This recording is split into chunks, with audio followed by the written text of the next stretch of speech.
नमस्ते दोस्तों, कैसे हैं आप सब। चलो आज की कहानी है बहादुर दर्जी।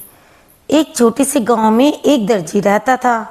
उसने अपने बेटे को भी दर्जी का काम सिखा दिया ताकि वह गांव में रहकर अपनी रोजी रोटी कमा सके। एक दिन सुबह सुबह दर्जी का लड़का अपनी दुकान में काम कर रहा था।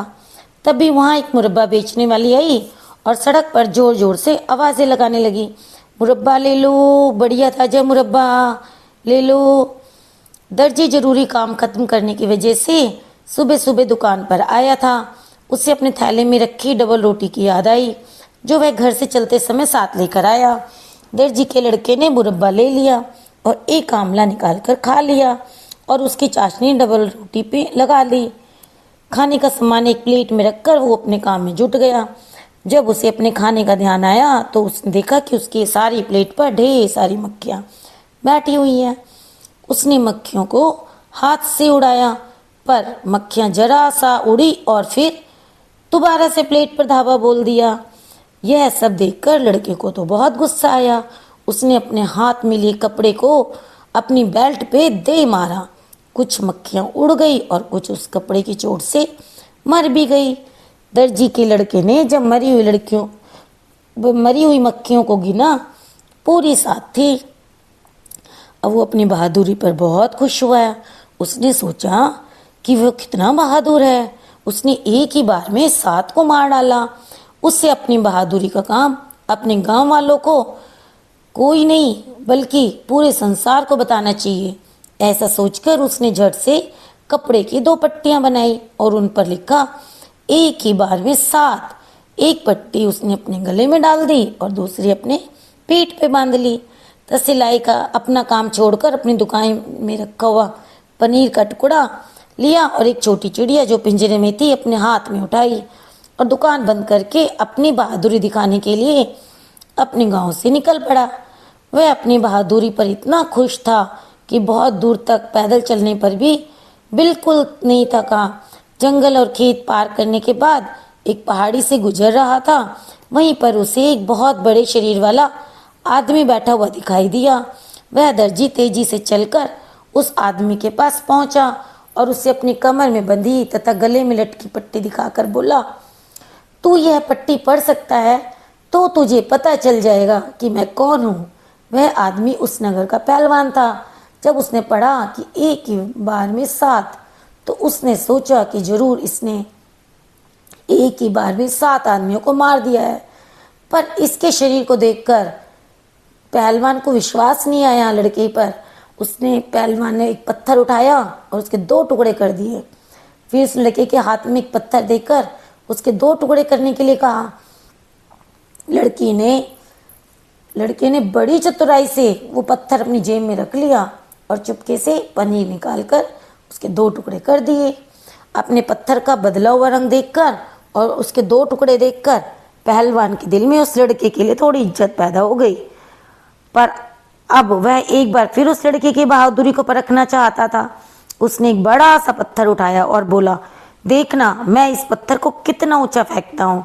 फिर मेरे बाद तुम भी एक पत्थर ऊपर की ओर फेंकना। फिर देखते हैं कि किसका पत्थर ज़्यादा ऊपर जाता है। जिसका पत्थर ज़्यादा ऊंचा जाएगा वही बहादुर माना जाएगा। इतना कहकर उस पहलवान ने एक बड़ा सा पत्थर ऊपर की ओर फेंका। पत्थर काफ़ी ऊंचा गया और फिर जमीन पर आ गिरा। दर्जी बोला, तुम देखना मेरा पत्थर कभी वापस नीचे नहीं आएगा।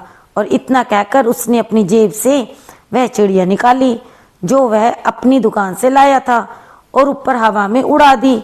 चिड़िया फूर से हवा में उड़कर गायब हो गई।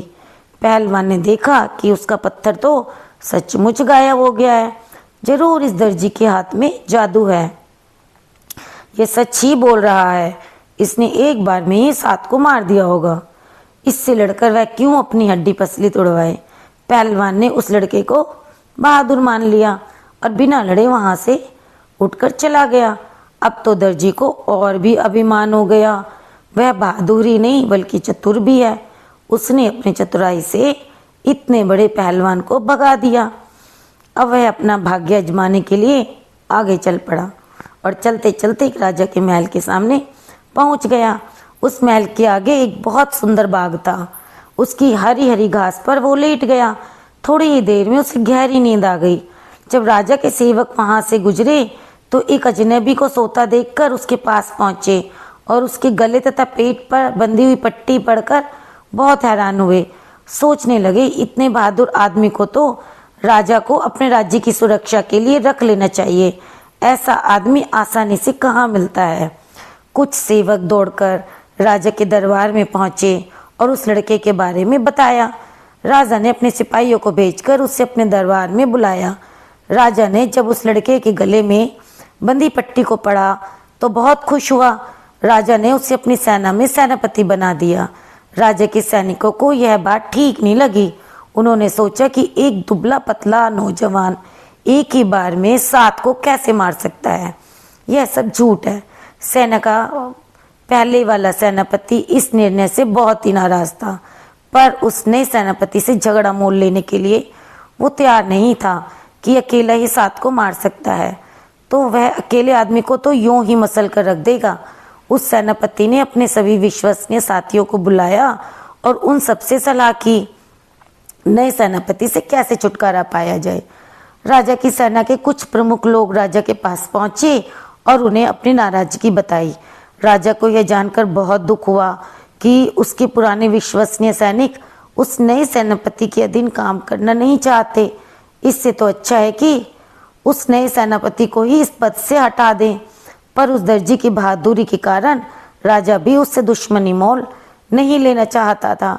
अपने दरबार के अन्य लोगों से सलाह ली और फिर अंत में उससे छुटकारा पाने की तरकीब निकाली। उसने नए सेनापति के पास संदेश भेजा कि वह सेनापति बनना चाहता है तो उसे अपनी बहादुरी की परीक्षा देनी होगी। इस समय उसके राज्य में 2 भयंकर राक्षस चारों ओर उत्पात मचा रहे हैं। आम जनता का जीना दूभर हो गया है। अगर वह उन दोनों राक्षसों को मार दे तो उसका विवाह वह अपनी बेटी से कर देगा, साथ में उसे आधा राज्य भी मिलेगा। इन दोनों राक्षसों को मारने के लिए वह कुछ सिपाही भी अपने साथ ले जा सकता है। लड़का राजा की शर्त मान गया और बोला, मुझे सिपाहियों की कोई ज़रूरत नहीं है, मैं एक ही बार में सब 7 को ख़त्म कर सकता हूँ। तो वे तो केवल 2 ही हैं, इन 2 से मुझे कोई डर नहीं है। इतना कहकर वह तलवार लेकर राक्षसों को मारने के लिए निकल पड़ा। राजा ने कुछ सिपाही उसके पीछे भेज दिए, पर जब वह जंगल के पास पहुंचा तो उसने उन सिपाहियों को जंगल के बाहर रुकने का आदेश दिया और स्वयं जंगल में घुस गया। वहां उसने चारों तरफ देखा तो उसे एक विशाल पेड़ के नीचे 2 राक्षस सोते हुए दिखाई दिए। उन दोनों के खराटे इतने भयंकर थे कि आसपास के जानवर भी डर के मारे इधर उधर भाग रहे थे। दर्जी को एक तरकीब सूझी। उसने कुछ मोटे मोटे पत्थर उठाकर अपनी जेबों में भर लिए और फिर उसी पेड़ पर चढ़ गया जिसके नीचे वे दोनों राक्षस सोए थे। पेड़ पर चढ़ने के बाद इसने पहले एक राक्षस की छाती पर फिर दूसरे राक्षस की छाती पर पत्थर फेंकने शुरू कर दिए। पत्थर की चोट से दोनों राक्षसों की नींद खुल गई। एक राक्षस ने सोचा कि उसका साथी उसे पत्थर मार रहा है, तो दूसरे ने भी यही सोचा। पहले वाले को दूसरे पर गुस्सा आया तो उसने दूसरे साथी की नाक पर एक घूंसा जमा दिया। इस पर दूसरे साथी को भी गुस्सा आ गया और उसने उठकर अपने साथी की नाक पर एक घूंसा जमा दिया। इधर जब दोनों ने आपस में लड़ना शुरू किया तो दर्जी ने चुपके से कभी एक के सिर पर तो कभी दूसरे के सिर पर पत्थर गिराने शुरू कर दिए। पत्थर खाकर दोनों ही राक्षस एक दूसरे के खून के प्यासे हो गए और आपस में पूरी ताकत से लड़ने लगे। दर्जी ने एक एक भारी पत्थर दोनों के सिरों पर गिराए तो उन दोनों ने आसपास के पेड़ उखाड़कर आपस में मारपीट शुरू कर दी। वह दोनों तब तक लड़ते रहे जब तक दोनों मनासन नहीं हो गए। जब दोनों राक्षस धरती पर गिर गए और उनमें से कोई नहीं उठा तो दर्जी पेड़ से उतरा और अपनी तलवार निकालकर उन दोनों की छाती में घोंप दी। खून से लथपथ तलवार को लेकर वह राजा के सिपाहियों के पास जा पहुंचा और बोला, मैंने उन दोनों राक्षसों का काम तमाम कर दिया है। उन दोनों ने पेड़ उखाड़कर मुझ पर हमले किए, पर उनकी मेरे आगे एक न चली, क्योंकि मैं तो एक साथ 7 का सफाया कर सकता हूँ। राजा के सिपाहियों ने सोचा कि यह कैसी लड़ाई थी जिसमें इस लड़के को कहीं भी चोट नहीं लगी। उन सिपाहियों को उसकी बात पर विश्वास नहीं हुआ, तो उन्होंने उन दोनों राक्षसों को देखने की अनुमति मांगी ताकि वे राजा को सच्ची बात बता सकें। जब सिपाही जंगल में उस स्थान पर पहुंचे जहां पर दोनों राक्षस मरे पड़े थे और आसपास के पेड़ भी उखड़े पड़े थे, तब उन्हें उस लड़के की बात पर विश्वास करना ही पड़ा। दर्जी ने खून से सनी तलवार राजा के पास रख दी और राजकुमारी से अपना विवाह करने और आधा राज्य देने की मांग की, पर राजा इसके लिए तैयार नहीं था। वह बोला, अगर तुम मेरी बेटी से विवाह करना चाहते हो तो तुम्हें अपनी बहादुरी के कुछ और कारनामे दिखाने पड़ेंगे। दर्जी ने राजा की यह बात भी मान ली और राजा से दूसरा काम पूछा। दोस्तों, कहानी बहुत लंबी हो रही थी तो इसका मैं ये फर्स्ट पार्ट है, इतना ही, इसको यहीं पे ख़त्म करती हूँ और इसके दूसरे पार्ट के लिए आप दोबारा से कहानी शुरू करूँगी और तो उसे सुनने का इंतज़ार कीजिए। दूसरे पार्ट का वेट कीजिए आप लोग। और अगर आपको कहानी अच्छी लगे तो मेरे चैनल को सब्सक्राइब कीजिए।